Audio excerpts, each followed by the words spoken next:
A news update sponsored by ProSkill Hub. Get your dream job. Address: Ground floor, John Tower, college चौराहा, रीवा। सिंगरौली नगर निगम परिषद की आज पहली बैठक नगर निगम अध्यक्ष देवेश पांडे की अध्यक्षता में राष्ट्रगान के बाद शुरू हुई और बैठक शुरू होते ही शोर शराबा भी शुरू हो गया। पार्षदों ने महापौर रानी अग्रवाल और उनकी पूरी एमआईसी से सवाल किए जो परिषद में लगे थे, उस पर जवाब तलब करने में लग गए। इसी बीच काफी नोकझोंक भी हुई भाजपा और कांग्रेस के बीच। पार्षदों ने नगर निगम सरकार की महापौर से जवाब तलब करने लगे। उन्होंने सवाल किया कि 4 महीने तक परिषद की बैठक क्यों नहीं हुई। सिर्फ चुनाव के समय महापौर द्वारा किए गए घोषणा, सब्जी बाजार, बैठकी शुल्क वसूली, माफी के मुद्दे को आयुक्त द्वारा एजेंडे से बाहर किए जाने पर महापौर ने वजह बताई।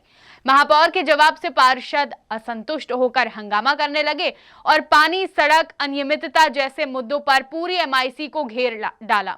काफी नारेबाजी हंगामे के बीच महापौर रानी अग्रवाल और उनकी एमआईसी ने सदन का बहिष्कार कर दिया। दूसरी तरफ आम आदमी पार्टी ने पहले से ही बाजार, बैठकी शुल्क माफी मुद्दे को परिषद में नहीं भेजे जाने पर नगर निगम प्रशासन का विरोध करते हुए धरने पर बैठ गए। दूसरी तरफ महापौर रानी अग्रवाल अपने सदस्यों, एमआईसी के साथ नगर निगम के बाहर जमीन पर बैठी। सिंगरौली से पुष्पलेश द्विवेदी की रिपोर्ट। आपको और आपके एमआईसी को घेरा जा रहा था, लगातार सवालों की बौछार थी, आप लोग सही ढंग से फेस नहीं कर पाए। आरोप है कि आप लोगों ने बहिष्कार कर दिया, क्या वजह है? बिल्कुल आप सब जानते हैं कि बिल्कुल हम लोग जनहित के मुद्दों को लेके ही नगर परिषद एक मंदिर होता है और उस मंदिर के तहत हम सब वहाँ बैठे थे और हर सवालों का जवाब हो रहा था। मैंने हर सवालों का उसमें जवाब लिखा हुआ था तभी, और उस जवाब को देते हुए कि अगर आप लोग को उसका विस्तार चाहिए तो अधिकारी देंगे, लेकिन तो बीच बीच में बार बार ये है कि आप सब परिषद को आगे नहीं जाने दे रहे। परिषद को जब परिषद की कोई बैठक होती है, एमआईसी के द्वारा जब जो एजेंडे होते हैं उस एजेंडे को लेकर परिषद की बैठक होती है।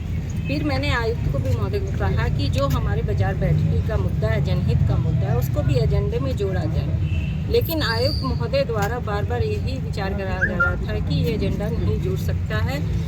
क्या शायद उनका ऊपर का दबाव था कि क्या था, बार बार वो हर जवाब में कभी पुनः विचार लिख रहे थे, कभी हर बात का जवाब, क्योंकि मेरे पास इसका प्रमाण भी है। और हमारा सिर्फ एक मुद्दा कि उसको जोड़ के परिषद में भेजा जाए। अगर परिषद में नहीं होता है तो ऊपर राज शासन को भेजा जाए, लेकिन उस मुद्दे को लेकर आगे नहीं बढ़ने दिया और परिषद को उन्होंने खुद ही देरी की और हमारे ऊपर आरोप लगाया जा रहा है कि परिषद को हमने नहीं आगे बढ़ने दिया। हम तो खुद जनहित के मुद्दे के लिए आज यहाँ पे बैठे हुए हैं। क्या आपसे आपके तहत मैं पूछना चाहती हूँ कि बाजार बैठकी जो एक टोकरी में लेकर हमारे जो किसान भाई होते हैं, अगर वो 50 रुपए की सब्जी बेच रहे हैं तो उस पर 100 रुपये बैठकी लिया जा रहा है, तो कहाँ का ये जनहित का मुद्दा है? एक्ट को लेके बोलते हैं, एक्ट क्या कोई भगवान क्या जनता के द्वारा एक्ट बनाया जाता है और उसमें जनहित के मुद्दे को नहीं जोड़ा जा सकता क्या? और ऊपर राज्य शासन बैठी है, उस पर निर्णय लेने का उनका हक है। हमारा बस एक ये था कि हमारे जो जनहित का मुद्दा है उस बैठकी को परिषद में ले जाया जाए, लेकिन वो हमारे द्वारा हमारे मंत्रियों पे हम पे आरोप लगा रहे हैं। इसीलिए आप लोगों ने बहिष्कार किया। यहाँ तक कि बीजेपी के एक पार्षद द्वारा हमारे मंत्री को बोला गया कि अगर आप जवाब नहीं जानती हैं तो आप घर बैठ के झाड़ू पोछा करिए। क्या झाड़ू पोछा वो नहीं करती हैं घर में बैठ के? लिखी है वो भी जवाब दे अपना, वो कितनी पढ़ी लिखी है? एक औरत की नहीं, हर 45 वार्ड की हमारी हर एक महिला का अपमान कर रही हैं। वो बताएं हम कितने पढ़े, वो कितना जानती हैं?